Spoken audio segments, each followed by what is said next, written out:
Welcome everyone back to my channel. If you've been here before, you know the drill. You know what's happening. You know what's going on. If this is your first time here, well, the first part of this video is going to be an review for Haunting Adeline by Carlton, and then the next part of the video will be the spoiler section. So here we go. I am Leanne. And this story is part of a series called The Cat and the Mouse, and it's a duet. So it's only a 2-book series. What made me read this book? Well, I wanted to read a dark romance and see how it stood up to paranormal romance and normal romance. Or romance fantasy, whatever. It's a nutshell. Okay. That's what I wanted before. The Manipulator. I can manipulate the emotions of anyone who lets me. I will make you hurt, make you cry, make you laugh and sigh, but my words don't affect him, especially not when I plead for him to leave. He's always there, watching and waiting, and I can never look away, not when I want him to come closer. The Shadow. I didn't mean to fall in love, but now that I have, I can't stay away. I'm memorized by her smile, by her eyes, and the way she moves. The way she undresses. I'll keep watching and waiting until I can make her mine. And once she is, I'll never let her go. Not even when she begs me to.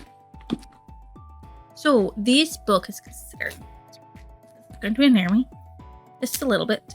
Okay? We're done with that. No longer annoying. This genre is considered to be a dark romance. Did this live up to my expectations? It was fine. I mean, there were a few spots that were not okay, but other than that, it was okay. It was not exactly what I thought it was going to be, based on the back here, but that's okay. That's fine. I mean, like, it is what it is. You know, at first when I was reading diary entries that they have in here, they kind of tripped me up a little bit too. So yeah, but it was okay. Should you go and read this story / series? Well, if you like dark romance, you can go right ahead. But if you want to know what I had a little issue with, well, you can go down below and listen to that little issue.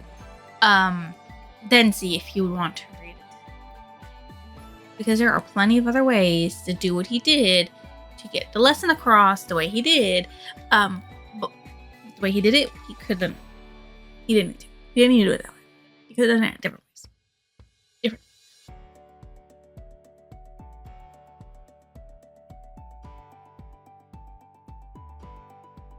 He could have done it different ways. Okay. So there you go. And now, as you vamoose, if you don't want to be spoiled, like, comment, down below. But if you want to be spoiled, stick around for a few minutes. All right, before we get into that, this here is part of what's gonna be part of a book haul. It actually arrived earlier than I expected, because it was supposed to be released on April 8th, but today's April 3rd, so it's a little earlier than I expected, so I wasn't going to put it in my book haul that's coming out soon enough as it is. So we're just going to open it here. I want you guys to Google Gaga over it, or I'll Google Gaga over it, and you guys can just be like, what is her obsession with that? I haven't drawn the first one yet, so you don't know my obsession yet with it, but you will. Okay?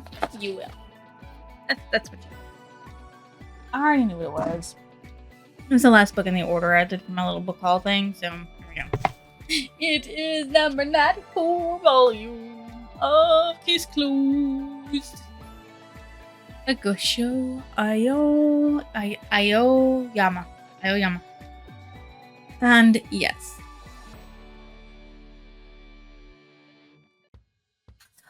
I put her real name in here. Why can't I put the other one's names in here? Like, quit putting Jimmy Kudo in here. It's not his name. Anyways, they have over 104 volumes of Detective Conan. So I'm extremely happy that we're almost caught up to them. He's on a break right now. Oh, understandable. It's very understandable. He's on a break from Detective Conan. Hopefully he'll get back to it soon-ish, because I would really like them to do the whole black organization takedown. If you know, you know. If you don't worry about it. We'll get into it when I start reading. I'm curious for it. Before Yoshio passes away, because he's in good health right now, let him stay in good health until it's over with, okay? This one in Magic Kaito. He needs to get those 2 mangas finished, and then he can rest. I mean, he's extremely popular. Makes lots of money. I mean, like, lots of money. Lots a lot of money.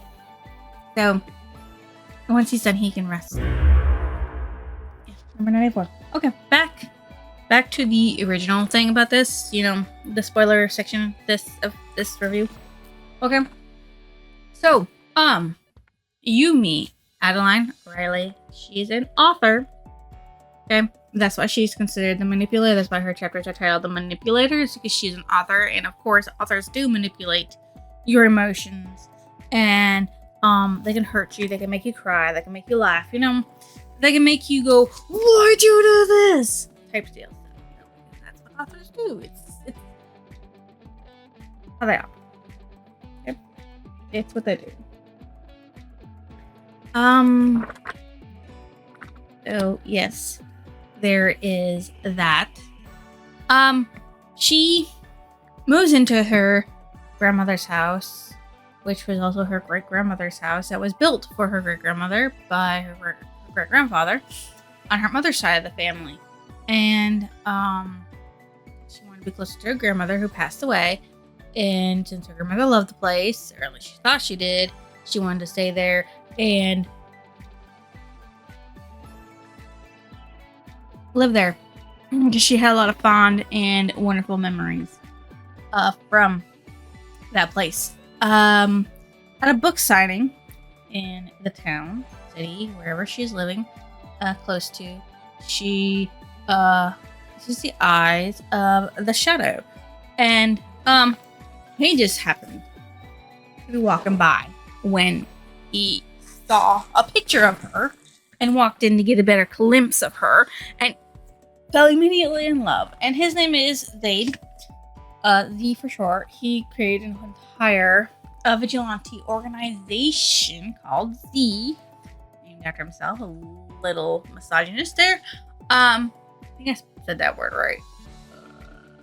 You guys let me know if I said that right or not. To take down corrupt politicians, corrupt government officials, corrupt anybody actually who like to do the naughty stuff with unwilling women and children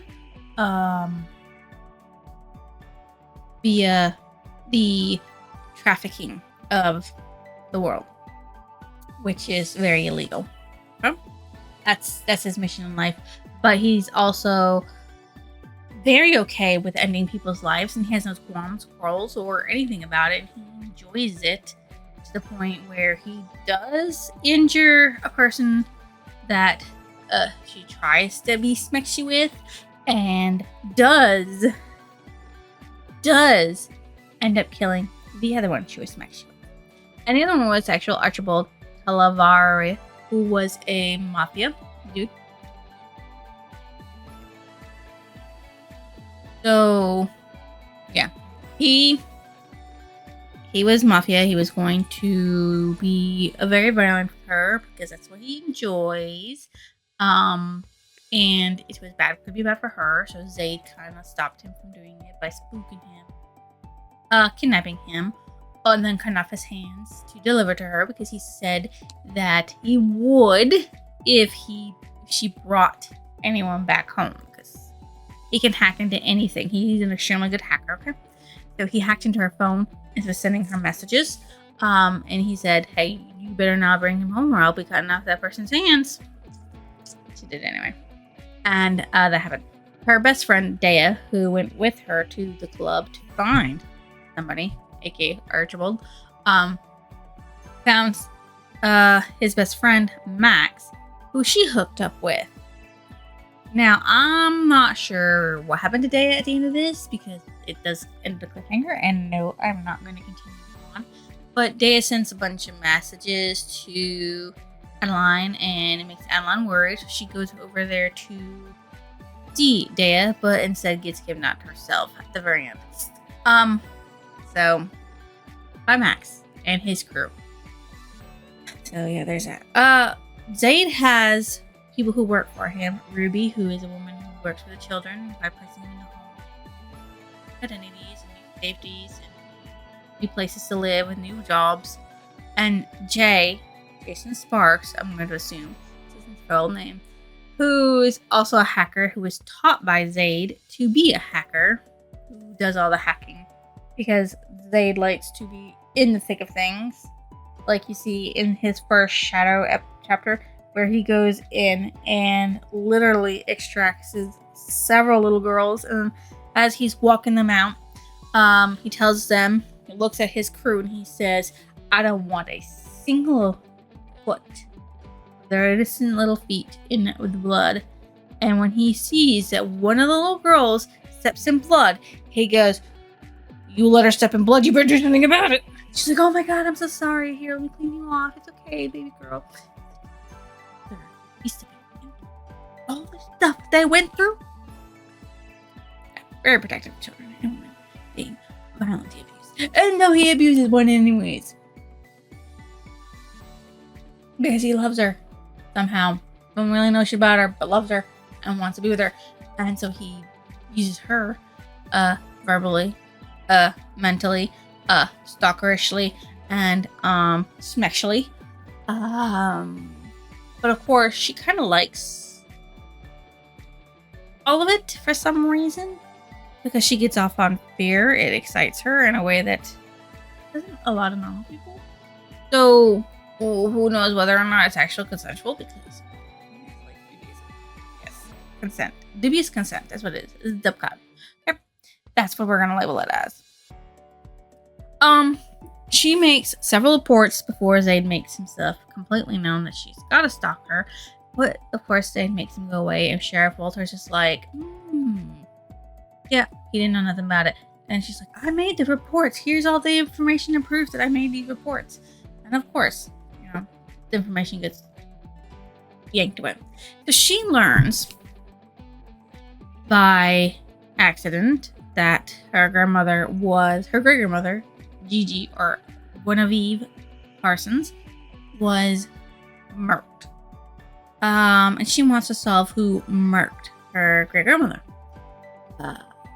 She wants to know.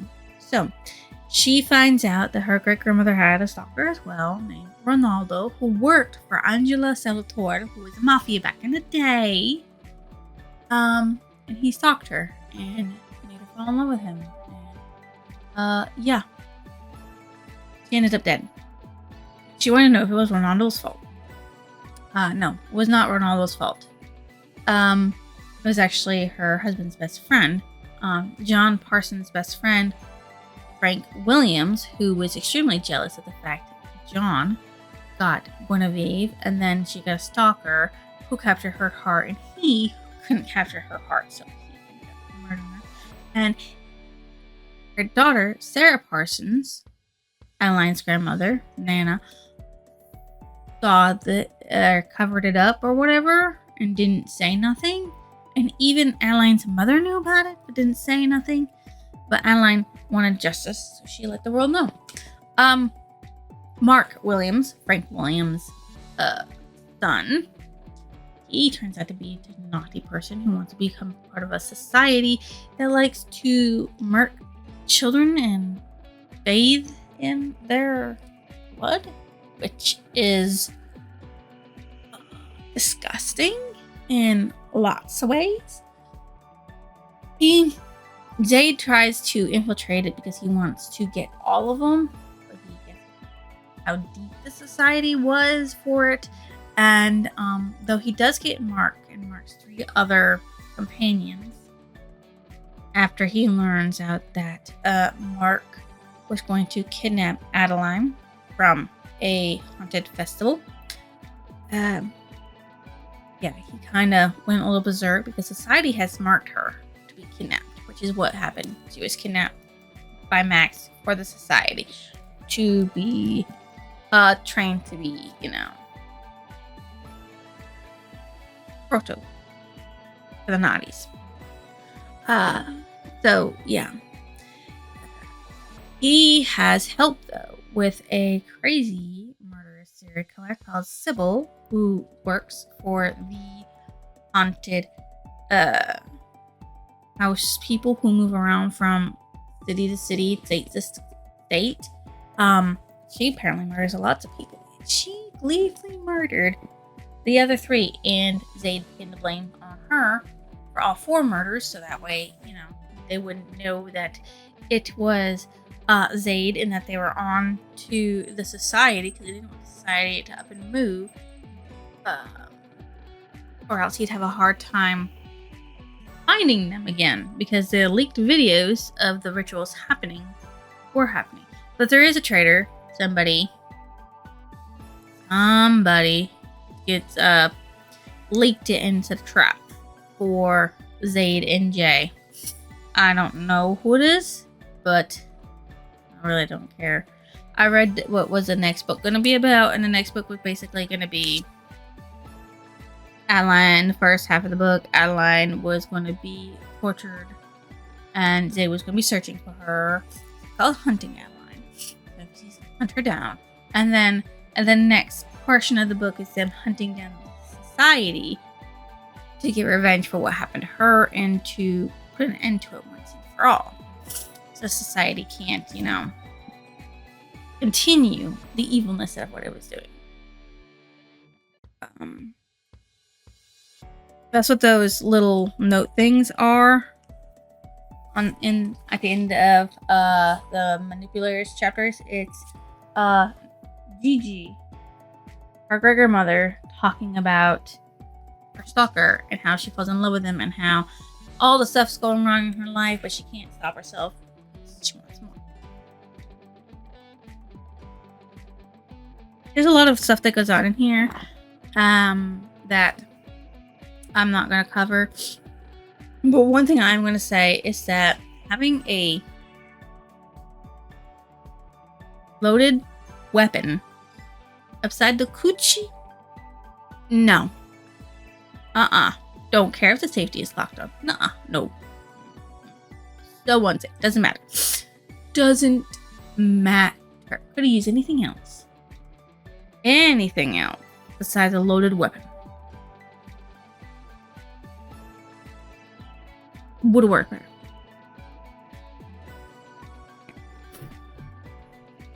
My favorite character was Daya, even though I don't know if she's a traitor or not.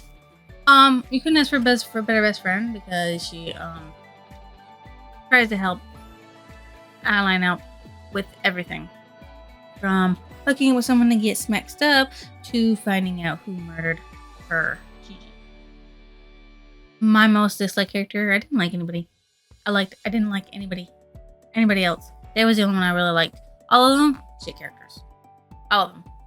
The only redeeming quality Zaid had was the fact that he wanted to save women and children from terrible circumstances.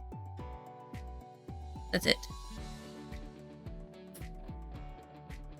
That's the only redeeming quality he has. Other than that, no.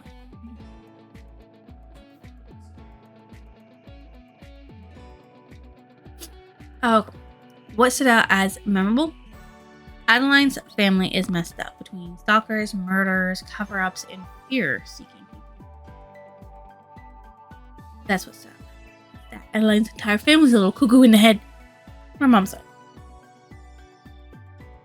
We don't really know much about her dad's side, but on her mom's side, real cuckoo.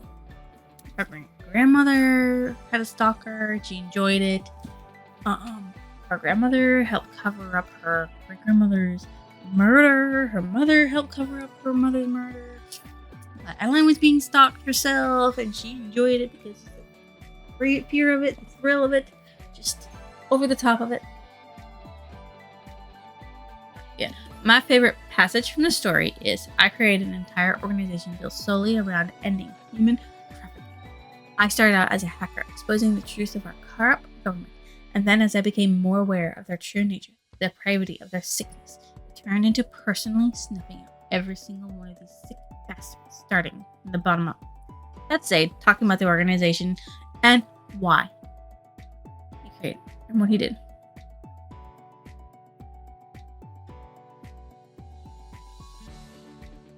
My favorite quote, Adeline, really, give me your fucking phone.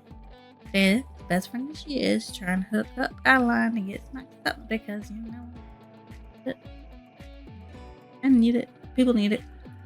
And like, hello, your wing woman? Awesome. What I thought about the ending book? I think it was unnecessary. The whole cliffhanger and everything. This could have been one book. It could have just been one book with one ending, with them being happy, Adeline not being kidnapped, and Jay not being betrayed, and everything going down well, and they're well on their way to destroying the society. It could have ended with that. It could have ended with that, and it would have been a good ending. It would have been a great ending. It would have added more words to the book, yes, but it would have been a great ending, and it would have been, in my opinion, better that way. It was not necessary at all for her to be kidnapped by the society, or Jay and Zaid to be betrayed. Unnecessary. Very, very unnecessary. What book did it remind me of? A scene from the Desired Untamed book by Pamela Palmer. If you want to know what scene it is, go watch my review for it. Or go read the book, because you'll understand once you get to it.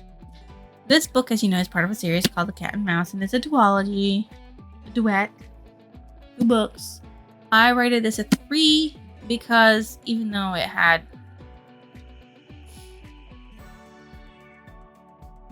some good character plot, okayish plot, the characters really, none of them were really likable besides Dea. The only reason why Dea was likable was because how much she was into helping and protecting and keeping Adeline safe. When she found out she had a stalker, you need to get out, you need to come move in with me, I got protection, I can protect you from the stalker. Even though after she finds out the stalker's her boss, she's still like, are you sure this is what you want? He's a little crazy, even though he's my boss, pays me, you know, he's a little crazy. Also like, yeah, sure, let's get down to the bottom of who murdered your great grandmother, and I'm gonna be your wing woman when you go out to try to hit up with somebody, you know? That's about it. Adeline was really just more like I know I'm stupid. I know I make stupid mistakes, but I do them anyways, knowing they're stupid. Knowing I'm that one person from that movie that's gonna get killed immediately because I make the stupid mistakes. And Zaid going, I know this is wrong, but I can't help myself. I want her. I need to consume her. I need to own her. Show her who she belongs to. And I will win anyone who dares to touch her. I guess Jay, even though he didn't get a lot of screen time, was okay because he's like, man, are you okay? Do you need help?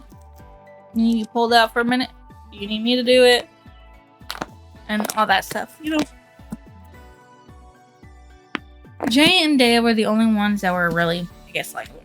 The rest, not really. I mean, even Chief Walters, no. And then when you learn about Sarah Parsons hiding her own mother's murder, like, no. N-O to the N-O-O. You didn't really make likable characters. And maybe they're more likable in the next book, but for me, that's just no. And a little unoriginal, because I mean, like, all you did was take the A out of this book for your next title. It could have been Chasing Adeline.